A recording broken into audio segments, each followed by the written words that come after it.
Good morning, Year 8. Thank you for engaging with our online lessons. If you could please send me that message to show that you're accessing the lesson and show my homework, and I can mark you down the register.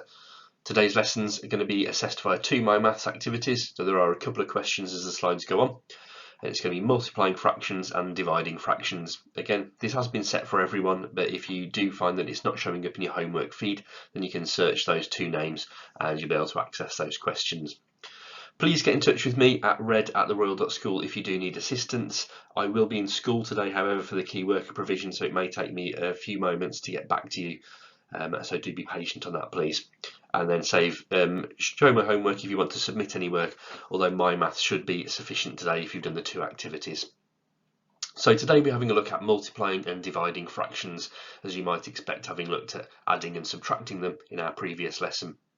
So developing students are going to be able to multiply fractions, secure students are going to be able to divide fractions, and then excelling students will be able to multiply and divide fractions and simplify their answers. So we've got a few keywords at the bottom. We've got fractions, which we looked at last lesson, improper fractions, which means a fraction which has a higher number than the bottom number on the top. A mixed number is where you have whole numbers and fractions mixed, so 2.5 for example would be a mixed number. Integer is a whole number. Numerator is the top number of a fraction. Denominator is the bottom number. Common means something that's the same in two or more lists. Add, subtract, multiply and divide we should be aware of, and equivalent means the same as. So our equivalent fractions like 1/2 and 2/4, they're equivalent fractions because they both simplify down to a half.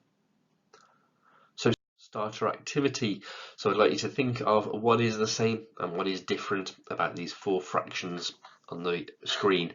So have a think about that and pause the video when you're ready for some answers. So answer wise, the one I had in mind was that you would find that 2/3 was the different fraction because the others will simplify down to a half, but you may have had other reasons for this as well.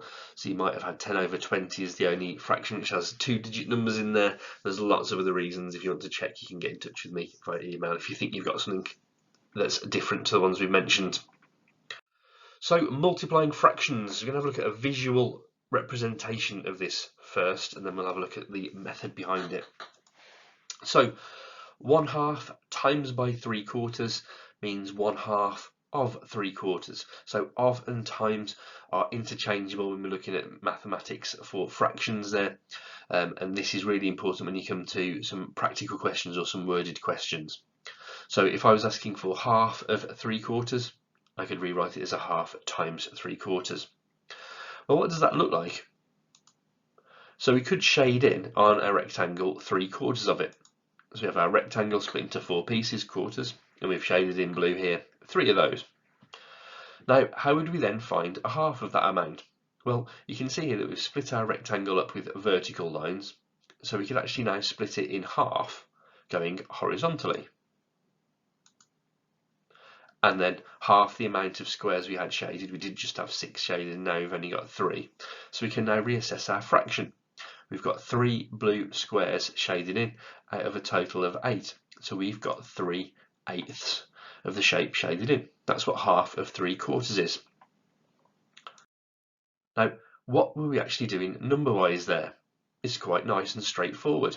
So if we had a look at 2/3 times a quarter, or 2/3 of a quarter, we just multiply our numerators together. That means just multiply the top numbers together.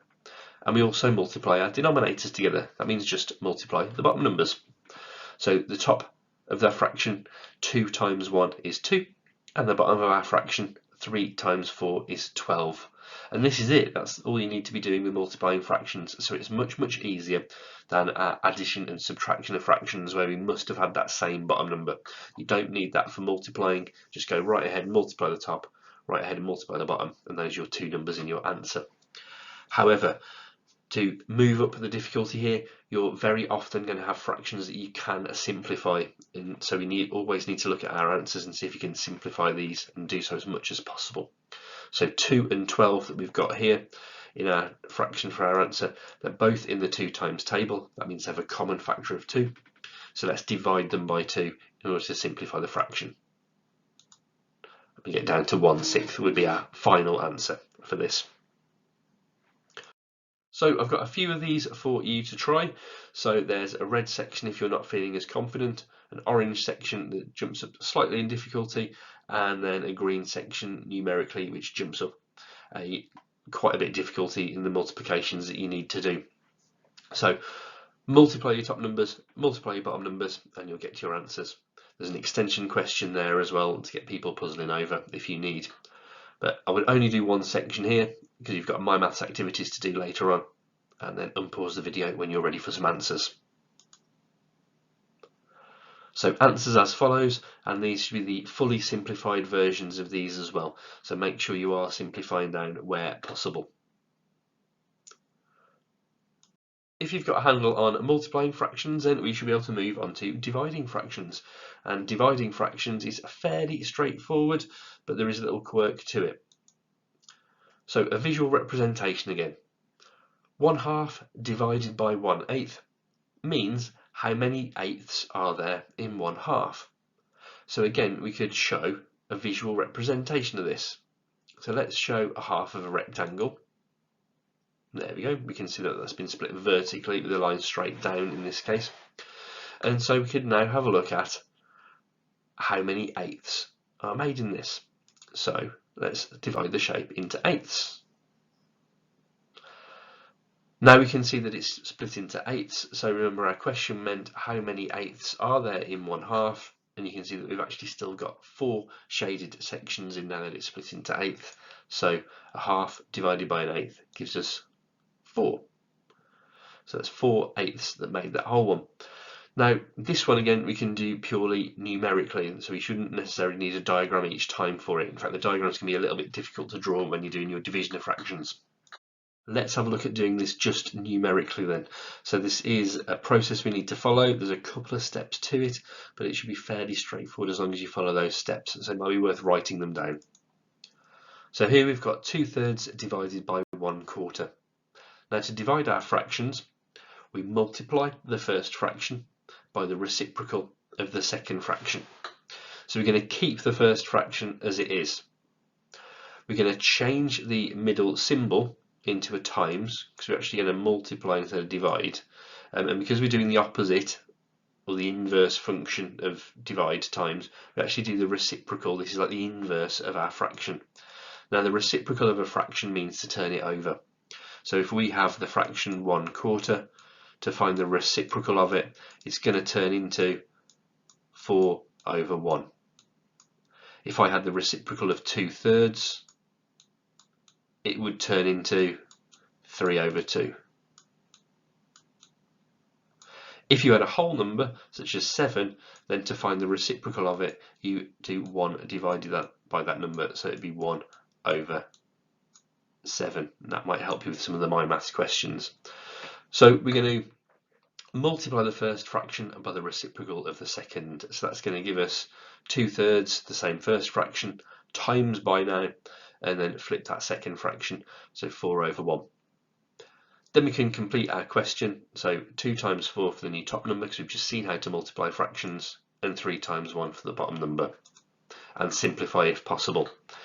Now here, if you're looking at the more advanced way of doing these, you can see that 8/3, well, we can't simplify it by division, but this is an improper fraction because 8 is bigger than 3.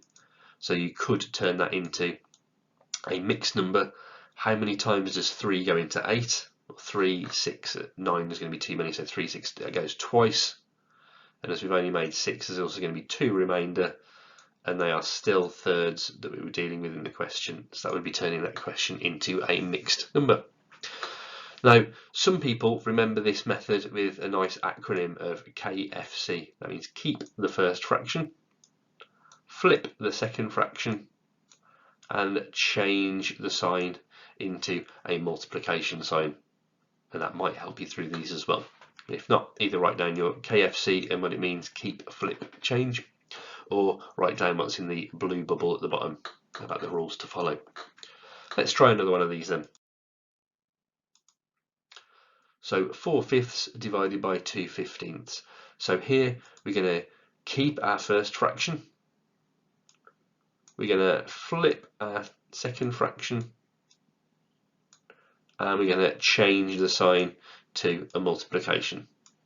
and that's going to give us 4/5 times by 15/2. Follow our normal method of multiplication for our fractions here. So we need 4 times 15 for the new top number, so that's going to be 60, and 5 times 2, which is 10 for our bottom number. Now, simplify if possible. Both of these numbers are in the 10 times table, so that would give us 6 times 1 if you divided them by 10, and 6 divided by 1 is just 6. Remember, any number divided by 1 is just itself. And that's our dividing fractions. So a few of these for you to try again. So we've got red if you are not feeling very confident, amber if you're okay with this, and green if you're feeling really confident. And we've got an extension here with some mixed numbers as well. Now, if you're doing the mixed number extension, it'd be really useful to turn those numbers into improper fractions first before you start to divide, and then see where we get to at the end. So pause the video until you're ready for answers, and answers as follows.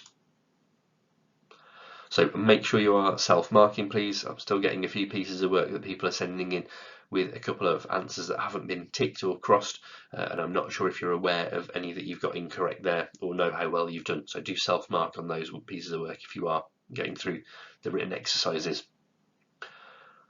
So those are our 2 steps today, the multiplying and the dividing.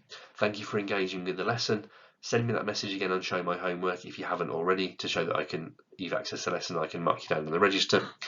And then today's lesson, as we said, the core of it is going to be 2 of my maths activities, which should now be available to you: multiplying fractions and dividing fractions. Once again, please send me a message on red@theroyal.school if you do need any help, but please be patient today. As I said, I am teaching in school today, so I might not be able to reply immediately. Thank you very much. I'll speak to you at the start of next week.